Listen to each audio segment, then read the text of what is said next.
It's a beautiful day in the neighborhood. Reaction Beanie Yo 318. Day in the neighborhood. My brothers and sisters. Man, y'all just don't know how much I enjoy watching these true crime, horror, dark, deep, and mysterious what is going on type of videos with y'all, man. Like, this really be a highlight of my day doing this right here.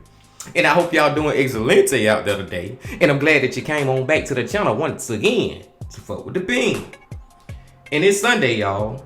So y'all know we about to go back to the man. Y'all know we about to go back to that myth. Y'all know we about to go back to the legend. MrBallen. MrBallen Sundays, y'all. And the title of this video, Burned Alive. Top 3 places, part 35. Warning. Graphic content. Whenever MrBallen doing the top 3, we all know it's gonna be crazy. Burned alive, so that sounds like somebody got caught somewhere where they ain't supposed to be and they end up being burnt alive. But how it happened, I'm pretty sure gonna be crazy as fuck when we fucking with MrBallen. But before we see how crazy it is, my brothers and sisters, y'all know what y'all got to do. Get whatever you might need. Get what you need, MrBallen Sundays. Once again, my brothers and sisters. Y'all got what y'all need, y'all ready to go? Then let's fucking go. Today, we're gonna look at 3 places you can't go and people who went there anyways. But in fairness, one of these stories is actually more like a thing you can't do and person who did it anyway. But we believed it was still close enough that it could be included. But before we get into those stories, if you're a fan of the strange, dark, and mysterious delivered in story format, then you've come to the right place because that's all we do, and we upload once a week. So if that's of interest to you, please eat an orange in front of the like button and make a whole scene about how amazing this fruit tastes, and then offer the like button your other orange you have with you. Except don't tell them it's not really an orange, it's the fruit from a strychnine tree. Also, please subscribe to our channel and turn on all notifications so you don't miss any of our weekly uploads. Okay, let's get into today's stories.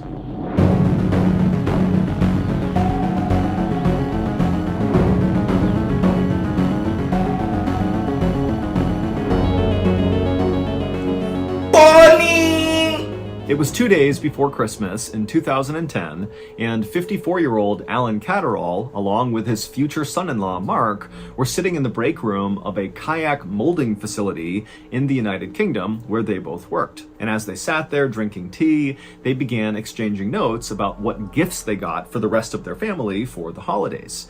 And as they spoke, they both were very careful to keep their voices very quiet in fear that someone might overhear them, because Alan's wife and daughter also worked at this kayak company. Alan had worked for this company for 10 years, and even though it was backbreaking work a lot of the time, he loved it because it meant he got to spend all this time with his family basically 24/7. It was only 7 a.m., which meant Mark and Alan had just started their shifts, but they were already taking this break to talk about Christmas because they were so excited about it. But they finally said, okay, we do need to go to work, and so they put their cups in the sink, and then Alan made his way down to the factory floor, and his future son-in-law Mark made his way up to the control room. On the factory floor, where Alan was heading, was where all the special machinery was inside of these little rooms where the kayaks were actually molded and put together. And it was Alan's job to make sure the machinery was clean and operational. The machinery inside of these little kayak making rooms was very customized and very finicky,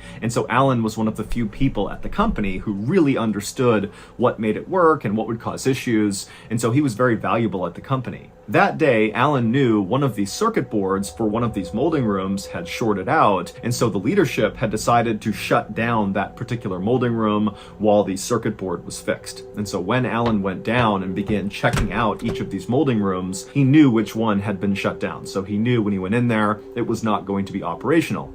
But when he went into that particular molding room, he noticed that it really needed a good clean. When these kayaks were made inside of these molding rooms, a lot of times the excess plastic would kind of seep out of the actual mold, and it would get caked to the walls, and it would flake all over the ground. And so periodically, Alan would clean these rooms, and he figured right now, with this one shut down, he might as well clean it. And Alan think this damn room shut down. Somebody finna cut this damn room back on or something while he in there. We all see it coming. We all see it coming.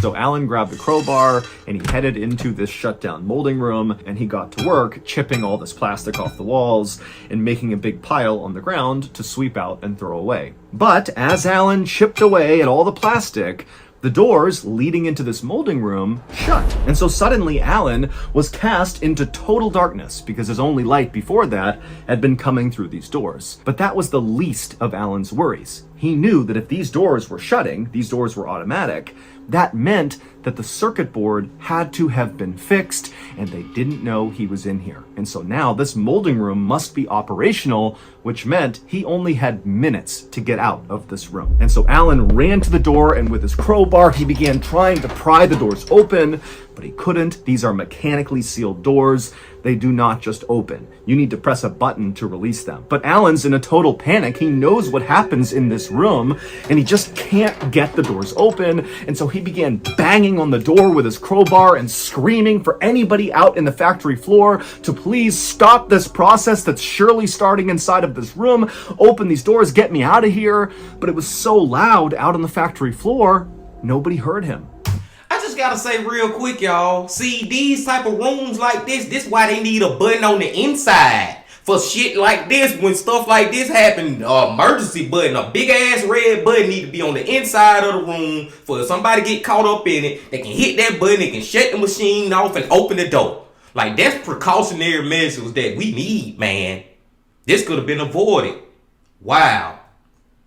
And so before long, Alan must have looked around and saw the walls inside of this tight, cramped space beginning to glow red. Because this molding room was actually just an oven. It reached almost 600 degrees Fahrenheit in about 10 minutes. And so Alan is watching as this oven is restarting, and he's sealed inside of it. And so the walls turned bright red, and then before long, the crowbar he was using to try to open the door must have become so hot he couldn't have held it. And then the ground as well would have been red hot, and his shoes would have begun to melt. And then the air temperature inside would have gotten so unbelievably hot, he couldn't have breathed. And so screaming in pain and pounding on the door, leaving his skin on the door every time he hit it, Alan eventually just collapsed to the ground in unimaginable pain as he cooked alive. Finally, when Alan caught on fire and black smoke began coming off of his body and pouring out onto the factory floor, the factory realized there's a problem with this molding room, so they turned it off, they opened it up, and they discovered Alan. And another fucking part that's fucked up. Whoever started this damn room, whoever did this, bro, before you start some dangerous ass room like this, shouldn't you go down there and make sure that nobody is in it? Like, why did nobody go and check first before they started this room up? This shit just got a lot of problems, man. Turnout, after Mark and Alan had chatted about Christmas in the break room and then parted and gone their own ways, Alan had gone down to the factory floor and inside of that molding room, and his future son-in-law, Mark, had gone up to the control room where he would have no visibility of the factory floor. All he had was this big switchboard full of lights and switches and gauges that controlled all of the molding rooms. And not long after he got up there and was looking at the control panel, he saw a blinking light come on. And it was for the molding room that Alan was working inside of. And that blinking light meant someone had fixed the circuit board, and so that molding room now had power. And so reflexively, Mark just turned it on. And when he did that, the molding room began its restart process, which included sealing its doors and turning on the oven. And inside of that molding room, there were no safety escapes. In fact, there was really no safety precautions at all with regards to these ovens. And so as soon as Mark flipped that switch, he had killed his future father-in-law. 5 years later, the Kayak Molding Company was convicted of corporate manslaughter and fined 200,000 pounds. Also, the man who actually designed these molding rooms with no safety precautions in mind, no emergency exits, nothing, he was fined 25,000 pounds and sentenced to jail for 9 months. Wow.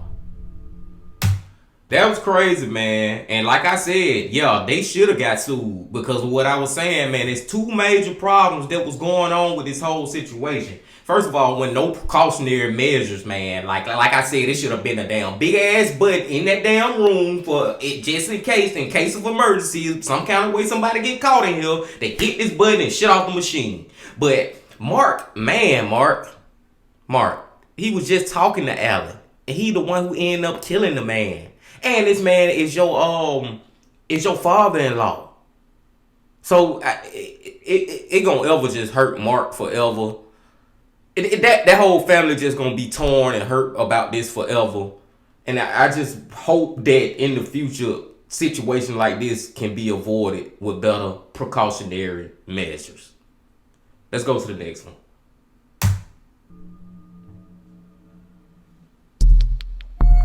Inconspicuous.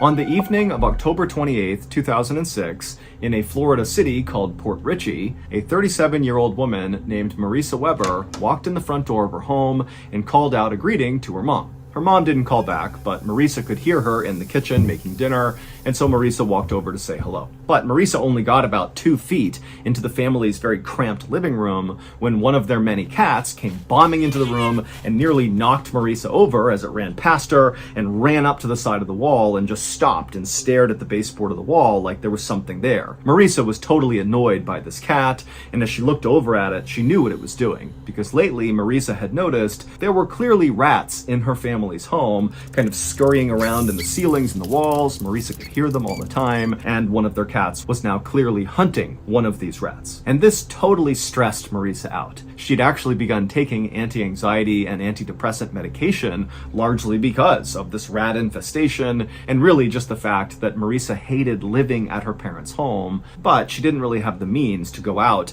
and live in her own place, which she knew would solve the problem, and so she was just kind of stuck here. And so Marisa turned away from the cat and likely the rat behind the wall, and she made her way through the tight little living room into the kitchen, and she gave her mom a quick hug, and she saw her dad was also in the room as well, and he said hello to her. And then Marisa's mom offered her some food, but Marisa said, you know what, I'm not hungry, thank you, I'm just tired, I'm gonna go to bed. And so Marisa again gave her mom a hug, she said goodnight to her dad, and then she turned, walked up the stairs, and made her way to her bedroom. She went inside and shut the door. The next morning, Marisa's parents got up and they began making breakfast and getting ready for the day, but Marisa did not come downstairs, and so the parents assumed she must have left early for her job. Marisa was a secretary at a waste disposal company. And so the parents just had their breakfast and they too went out for their jobs. And then in the evening, when the parents were back home, Marisa did not come home at the time she normally would after work. But the parents were not actually that concerned right then,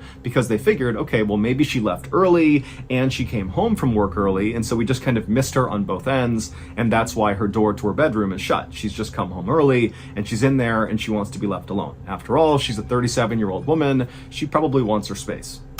No, MrBallen, that ain't what it is. Marisa never left and went to work that next day. Now, it's something that happened to this damn lady that night. I have no freaking idea what it could be.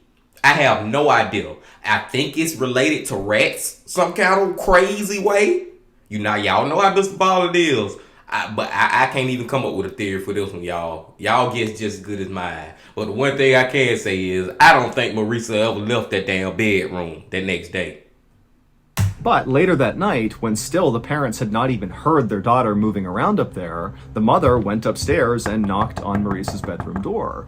But there was no answer. And so finally, Marisa's mom opened the door and the room was totally empty. Now, at this point, the parents did start to get concerned because they're thinking, okay, well, we didn't see her this morning, we haven't seen her now, we don't know where she is. But again, their daughter is 37 years old, and if she wanted to go do something out of the house by herself and not tell anyone, she was kind of entitled to do that. Okay, I was wrong on one part. I will admit that I was wrong when I said that she never left the room, because she not in the room. But I don't think she left the house. I think she got annoyed hearing them rats or something and tried to go up and find the rats or kill them or something and got stuck in the attic. Some crazy shit like that. Got stuck in the wall, stuck in the basement. Y'all feel me? That sound about right though. Let's go. And so the parents ultimately decided that they would just let this go for now, and in the morning, they were sure to see her. But the next morning, the parents still had not heard from Marisa, she had not come home, and now they were officially starting to panic. In particular, the mother was worried that Marisa might have been kidnapped or something going to or coming back from work, because Marisa was only 5'3" tall and maybe 100 pounds, so she was really small. And so Marisa's mom called her other daughter, Gina, in a total panic, saying, your sister, she's missing, we don't know where she is, she might have gotten kidnapped, come over and help us figure out what's going on. And so Gina came over to the house, and when she came inside, she told her parents, let's stay calm here. Marisa, she's 37, I'm sure she's fine. Let's search the house and see if there's some note or something from Marisa explaining where she is and what she's doing. And so the family searched the whole house, starting with Marisa's room, but they couldn't find anything that gave them any clues about what happened to Marisa. But they did eventually find Marisa's purse that was still in her room, and when they opened it up, they saw her wallet was still inside. And so that sent up a huge red flag for the family. They're thinking, why would Marisa go anywhere for an extended period of time without her wallet? That made no sense. And so at this point, the family did call the police, and they reported Marisa missing. But the police got nowhere on the case, and so on November 9th, so 12 days after Marisa had said goodnight to her parents, gone up to her room, and then vanished, the family was at a total loss for what to do. But Gina, Marisa's sister, had begun to think to herself, hey, it's possible that Marisa, who was not doing well mentally, she was very unhappy, she was totally stressed out about this rat infestation, which really highlighted the fact that she was stuck at home with her parents at 37 years old. Gina's thinking that it was totally possible that Marisa had just abruptly run away, or worse, maybe she had harmed herself. And so on November 9th, Gina decided she would take one more pass through the family home and just see if she could find any little indication that would give away what was going through Marisa's mind before she vanished. And where Gina started was in Marisa's room. And so Gina, she went upstairs, down the hall, she opened up her sister's bedroom, and she walked inside, and you gotta picture this space. It was totally cluttered, almost like a hoarder's space. There were piles of clothes that were taller than a human person. I mean, this room is totally packed with stuff. But Gina, she took her time kind of walking through the room, looking everywhere, kind of sifting through all the piles of junk and clothes and everything in the room, and she couldn't find anything. But then at some point, her attention was drawn to her sister's bookshelf. And she looked over at it, and she thought she saw something odd right in the middle of the shelf.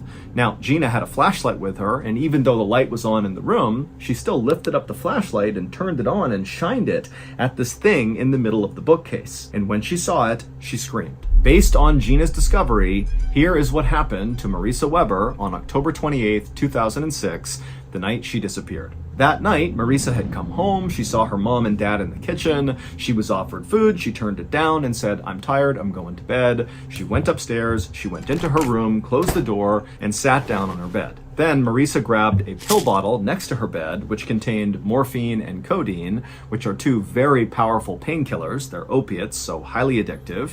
She popped a few of those, and then she rolled a marijuana joint and smoked that, and then she grabbed the TV remote and sat back on her bed, getting ready to zone out. But when she tried to turn on the TV, which was sitting on this bureau on the other side of the room, it didn't turn on. And right away, Marisa knew that the TV likely had become unplugged. This was something that happened periodically. The room was so packed with stuff that sometimes when Marisa was just navigating through her room, the stuff would bump into the bureau, and that would in turn jostle loose the plug from the TV. But the TV was actually not plugged in right behind where this bureau was. The TV was sitting on the bureau, but the plug ran down and kind of to the side of the bureau behind this huge bookcase that was pressed right up against the bureau. But this bookcase was so loaded down with books and things that Marissa had collected over the years that not only could you not really reach through the bookcase to the wall, but it was too heavy. You couldn't move the bookcase. And so the only way to access this plug from the TV was to climb on top of the bureau where the TV was and kind of reach back and grab the plug behind the bookcase and plug it back in. And so Marissa, who was likely beginning to feel the effects of all the drugs she had taken, climbed on top of this bureau and she reached back behind this 6-foot-tall bookcase and she began trying to grab the plug, but it was just out of reach. And so she leaned farther and farther and farther until she finally grabbed the plug. But when she managed to plug it back into the wall, she slipped forward and fell headfirst into this tiny space behind the bookshelf and the wall, and she got pinned upside down. Now, we don't know why Marissa didn't begin calling out for help. Perhaps she was so under the influence of these drugs that she couldn't really process the situation and didn't know what she should do. Or maybe she was embarrassed about the fact that she had somehow gotten trapped upside down behind her bookcase. But either way, she didn't call out for help right away. And unfortunately, what happens when a human body is trapped upside down long enough is all the blood rushes to the upper part of your body. It causes your eyes eventually to pop out of your head. It feels like your head's going to explode. But the real problem is all that blood pools around your lungs and restricts your lungs and makes it really hard to breathe. And critically, if you can't take a big breath in, you can't project your voice loud enough to call out for help. And so Marissa did not call out for help during those first critical few moments she was trapped behind the bookcase. And then when she realized she absolutely couldn't move, she didn't have the lung capacity to call out for help. And so likely for 1 or maybe even 2 days, Marissa remained upside down behind this bookshelf and likely was aware of her family coming in and out of her bedroom looking for her, but she was not able to vocalize. She could not get their attention, and so eventually she died. Marissa's family would say when they were looking for Marissa in her bedroom while she was dying behind the bookcase, they said they did hear sounds, but it sounded like the rats that were running all over their house. And so they didn't know it was actually likely Marissa moving around behind the bookcase trying to get their attention because she can't use her voice. And then after Marissa died, her family did continue to go back into her room to look for her, and they began to smell something funny, which was Marissa decomposing. But the family didn't know that, and they chalked it up to the fact that the room was really messy. And again, there are rats in this house. I mean, this was not a clean space. And so they kind of thought, okay, the smell can't be anything serious. It wasn't until November 9th when Marissa's sister, Gina, was back in Marissa's bedroom and she looked over at the bookcase and she saw something strange. What she saw was her sister's foot right behind the bookcase. Gina couldn't really process it, so she got her flashlight out, she shined it on the foot, and when she scanned from the foot down, she realized it was her sister. Man, oh man, oh man, that one right there is fucked up too, because what is the chances of Marissa dying like that? I mean, some of these stuff in life, man, y'all can call it coincidences or whatever, but I'm sorry, man, stuff like this, man, we need another word for it. Because the chances of this lady getting caught behind this goddamn bookcase, flipping upside down, can't move, can't really scream because of the position she in, and her parents and walking in and out the room all these days while she still was possibly alive, and can't nobody they don't know she in there. She can't fucking scream out to them. Like, R.I.P. to Marissa, man, because that was a horrible way to go. Like, she suffered for some days. For some freaking days, man. It's like the MrBallen video from probably like a month or two ago. What the house that was a hoarder house. You know what I'm saying? With the dude who had the orange pills and he was bringing them back and feeding them to his brother. It was some crazy shit. But they house was full of fucking a lot of shit up in there, a lot of hoarding shit, and you really couldn't see what was going on. Long story short, story long, my brothers and sisters. Keep your house goddamn, I am not clean, but keep it organized. Keep it where you can see everything. Let's go.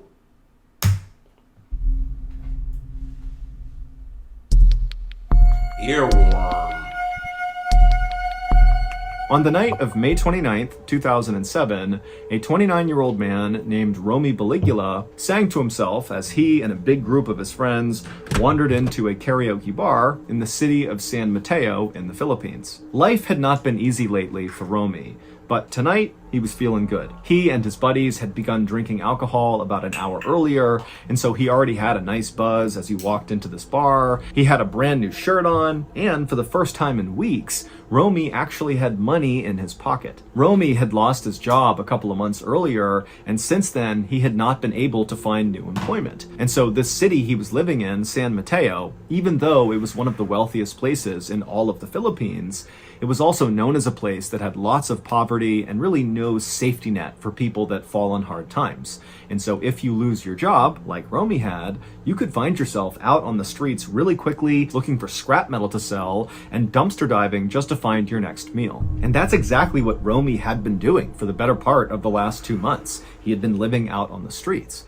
But just a day earlier, he had discovered this stash of very valuable scrap metal, and he had sold it that day for a nice profit. And with that money, he had bought a nice big dinner, a brand new shirt, and tonight he had bought a night out. And the best kind of night out for Romy was going to a karaoke bar. Because Romy loved to sing, and his friends did too, but Romy sang basically all the time. Whether he was full-time employed, making lots of money, enjoying life, or if he was in a dumpster looking for food to eat, Romy would be singing. Now, Romy was not the best singer, certainly not compared to some of his friends who were excellent singers, but he felt like the more he sang, the better he got. And he was kind of proud that he felt like he was progressing and becoming a better and better singer. And Romy's favorite songs to sing were these big ballads. He just loved to close his eyes and let the words of the story kind of take him away. It really was his escape. It was like no matter how bad his life got, he could always sing and that would make him feel better.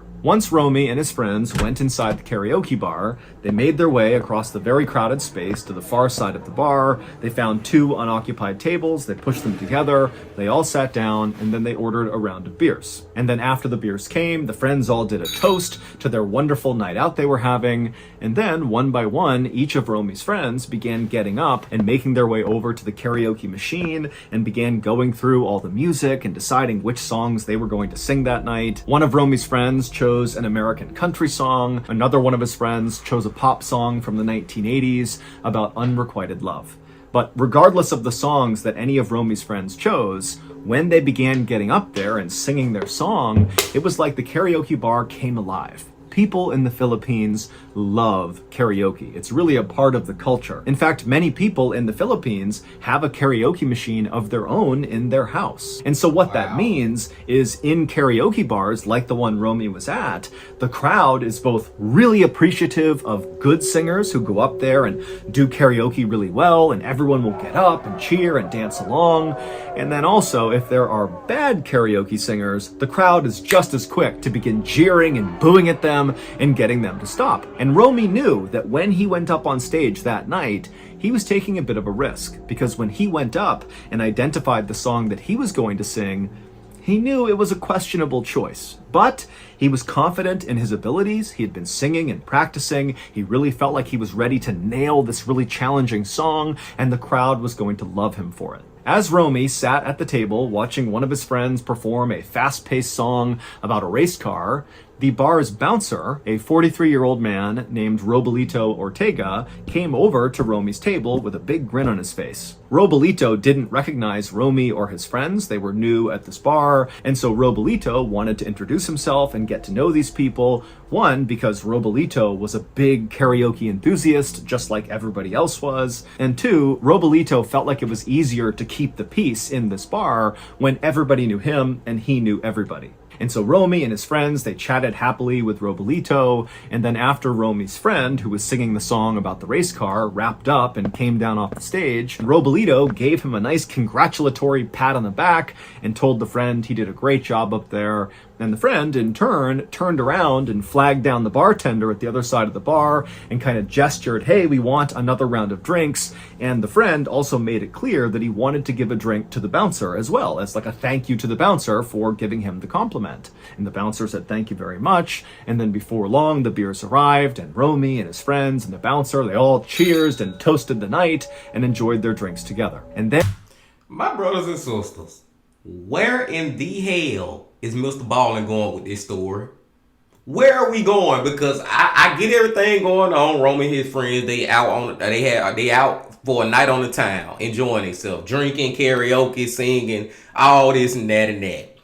But where the fuck? I cannot even start the halfway, even a fourth of a way, come up with a conspiracy or a crazy ass theory about where we going, because I just have no idea. And that just lets you know it's gonna be even more crazy when we get to where we going. So let's go there. Then just a couple of minutes later, it was Romy's turn to take the stage. And so he got up and, as confidently as he could, kind of jogged up onto the stage, and he took the microphone and he looked out at the crowd. And everybody's having a great time. It seemed like the mood was really positive, and Romy really felt like, again, even though this song was a questionable song choice, that this crowd was going to love it and that he was going to do a wonderful job. But when the song began to play in the background, Romy noticed that right away, the mood in the bar completely shifted. It went from loud, happy, and talkative to almost silent as everybody in the bar turned and looked up at the person who had chosen this song. But Romy had anticipated this, and he knew as soon as he actually began singing this song that he could win them over. He was going to nail this song. And sure enough, Romy began to sing, and right away it was like the mood began to kind of return to what it was. People in the audience could tell that Romy was doing a good job, and so about a third of the way into his song, Romy noticed that the bar was basically back to normal. He even looked over and saw the bouncer, who was still standing with his friends over at the table, had raised his beer, kind of saying, keep it up, you're doing great. And when Romy saw the bouncer really getting into it, Romy had this surge of adrenaline, and suddenly he felt so confident that he really leaned into the song. And so he began dancing on stage and really belting out each of the lines of the song. But at some point in the song, there's this moment where the singer really needs to hit a high note. And when Romy very confidently attempted to hit this high note, his voice cracked, and it was a really loud, like obvious cracking of his voice, and it kind of threw Romy off rhythm, and he couldn't really get back on rhythm. And so right away, the audience reacted by going quiet again and looking angrily up at Romy like, we knew you were going to screw this up, this was a bad choice. And Romy actually looked over and saw the bouncer, and now the bouncer had his beard down and he's glaring angrily at Romy like, what are you doing? But Romy, even though he was kind of faltering here, he did his best to kind of regain his composure,